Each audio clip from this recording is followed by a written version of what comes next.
ఆదిత్య హృదయం రామాయణంలో అగస్త్య మహర్షి శ్రీరాముడికి ఉపదేశించిన పవిత్ర స్తోత్రం. మొత్తం 31 శ్లోకాలు ఉంటాయి. ఇప్పుడు ప్రతి శ్లోకానికి సులభమైనటువంటి తాత్పర్యాన్ని మనం తెలుసుకుందాం. మొదటి శ్లోకం నుంచి, యుద్ధంలో అలసిపోయినటువంటి రాముడు ఆలోచనలో పడ్డాడు.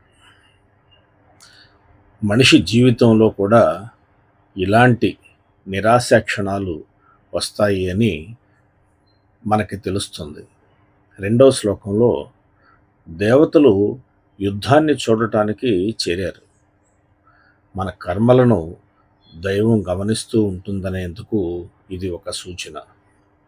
మూడవది, అగస్త్య మహర్షి రాముడి వద్దకు వచ్చాడు. ఆ సంకట సమయంలో, మనకైనా జీవితంలో సంకట సమయంలో ఒక గురువు, ఒక మార్గదర్శి అవసరం చాలా ఉంటుంది. 4వ శ్లోకం, అగస్త్యుడు అంటాడు, ఓ రామ, ఒక రహస్యమైన శక్తివంతమైన స్తోత్రం విను, నీకు బోధిస్తాను అని ఆయన చెప్పారు. జ్ఞానం ఎప్పుడూ కూడా సమస్యలకి పరిష్కారాన్ని అందిస్తుంది. అదే మార్గం కూడా. ఇక 5వ శ్లోకం, శత్రువులను జయించగల శక్తిని ఇచ్చేది ఆదిత్య హృదయం అని స్పష్టంగా అగస్త్య మహర్షి చెబుతాడు. అంటే మనం మన శత్రువుల పైన విజయం సాధించటానికి కావలసినటువంటి ఆత్మవిశ్వాసాన్ని నింపేది ఈ ఆదిత్య హృదయం. 6వ శ్లోకంలో, ఆదిత్య హృదయం ఎంతో పవిత్రమైనది, విజయాన్ని ఇస్తుంది, అది ధైర్యానికి మూలం అని కూడా మనకు వివరిస్తారు.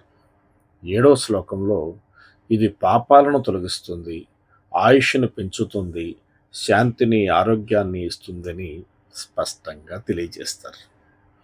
8వ శ్లోకంలో, సూర్యుడిని పూజించమని చెప్పడం అంటే ప్రకృతి పట్ల కృతజ్ఞత కలిగి ఉండాలి అని బోధించటం.